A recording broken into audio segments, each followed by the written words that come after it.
home as former President Trump apparently prepares to announce another run for the White House. Some Republicans looking for other options. The Washington Post reporting, quote, in private conversations among donors, operatives, and other 2024 presidential hopefuls, a growing number of Republicans are trying to seize what they believe may be their best opportunity to sideline Trump and usher in a new generation of party leaders. Other hopefuls include Florida Governor Ron DeSantis, former New Jersey Governor Chris Christie, former Vice President Mike Pence, Virginia Governor Glenn Youngkin, former Secretary of State Mike Pompeo, former UN Ambassador and South Carolina Governor Nikki Haley, former Maryland Governor Larry Hogan, and South Carolina Senator Tim Scott.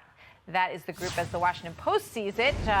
Let's bring in Hogan Gidley, former Trump 2020 campaign national press secretary and former White House deputy press secretary. Marc Thiessen, former chief speechwriter for President George W. Bush, now an American Enterprise Institute scholar and Fox News contributor, and Fox News political analyst Juan Williams. Lots of titles there. Hi, guys. Good to have you all here today. Obviously, the former president is expected to announce tonight that he will run again. I see a nod from Hogan Gidley, so I'm going to take that as a confirmation. Let's go to Marc Thiessen first. As we look at this list of other folks and these reports that donors are looking for someone else, Marc. Yeah, so let me say at the outset that I think Donald Trump was one of the greatest conservative presidents in American modern times. The Abraham Accords are worthy of a Nobel Prize. The Operation Warp Speed, greatest public health achievement in human history. Best president ever on Supreme Court nominations. But I think he's made himself unelectable, and we can talk about why. And that's why I've urged him not to run. But if you look at that field, you've laid out a great field. If that's the field, Donald Trump wins, because he has about 35% of the Republican electorate who at least wins the nomination, not the presidency, who 35% of the electorate who will vote for him no matter what. They love him. They're totally devoted to him. But if he runs against one person, like, say, Ron DeSantis, who's right now beating him head-to-head in polls in states across the country, he has a much tougher time. And I think he's made a major strategic blunder, which was attacking Ron DeSantis, because it's one thing to go after Liz Cheney, because MAGA world hates Liz Cheney, and they cheer when he does that. But MAGA world loves Ron DeSantis. He has carried on that agenda in Florida in a way that has enlivened the hearts of Republicans and delivered the biggest bright spot on a very dark day on Tuesday night. And then Trump goes around and attacks him, the guy who says he's only a counterpuncher, but then does a preemptive attack on Ron DeSantis. That's a big mistake, and I think it's hurt him. All right, here's Ron DeSantis asked about the former president's big announcement. Watch.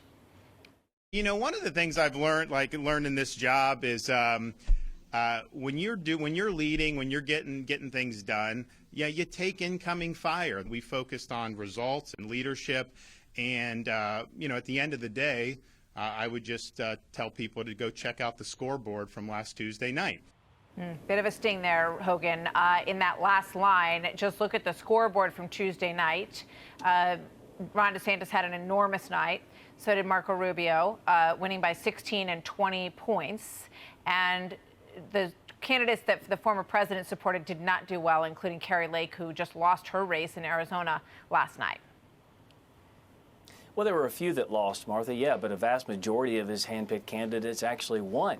Look, Ron DeSantis is a good governor, but Donald Trump was a great president. And the fact of the matter is, I'm going to quote someone that is probably rarely quoted on your wonderful show, and that is the nature boy Ric Flair, the world-class wrestler, who said, "To be the man, you got to beat the man." And right now, I don't know anyone who can beat the man, because the man is Donald Trump. There are a handful of folks you put up on the screen who are well qualified and would be outstanding presidents. Our bench is very deep. The left is struggling with Joe Biden, with Kamala Harris, who is unpopular in her own party, once called the president, her president, Joe Biden, a sex criminal and a segregationist. Pothole Pete, who left his job for 2 months, and no one even noticed. I mean, they've got real problems on the left. We have a wealth of riches. We're in a much better place than the left is. But I have to say, if Donald Trump comes out tonight, if Donald Trump comes out tonight, Martha, and outlines not only how he was able to improve the lives of all Americans, regardless of race, religion, color, or creed, for 4 years, and points back to those record-setting successes and say, we can have that again,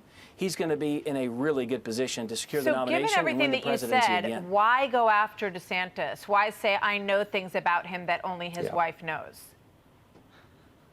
Look, I think the time for politics starts a lot earlier for presidential politics than ever before. We obviously know that there are people out there who want DeSantis to be the nominee. We know people who are supporting Nikki Haley. We know people who are supporting Mike Pompeo, even Mike Pence at this point.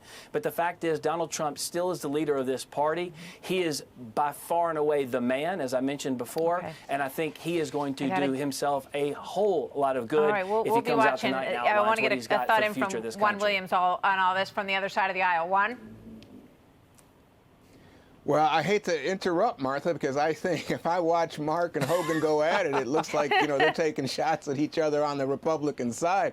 But I would say this, the other side of the aisle is looking at this, and people are saying, wow, why would you stop someone who is digging a hole from digging a deeper hole? I mean, it's clear that people on the Republican side who were intimidated for years by Donald Trump no longer feel that way. They have found their voice, and what Marc said, I take to heart. Marc has been a defender of President Trump, and now he's saying that, after 3 losses, 3 cycles, 18, 20, and 22, you wonder why Republicans would go down the same dead-end road. But, on the other hand, I think... I got to leave it there, gentlemen. We had a lot of breaking news today, but I hope you all come back, because obviously there's more to talk about. Thank you very much. Hey, Sean Hannity here. Hey, click here to subscribe to Fox News YouTube page and catch our hottest interviews and most compelling analysis. You will not get it anywhere else.